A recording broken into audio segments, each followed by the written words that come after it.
మేడలోని చిలకమ్మ మిద్దెలోని బుల్లెమ్మ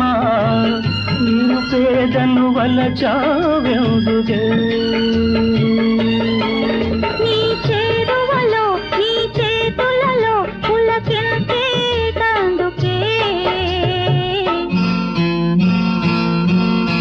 ఓ బంగారు రంగుల చిలక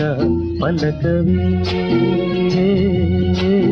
ఓ అల్లరి చూపుల రాజా ఏమని నా మీద ప్రేమే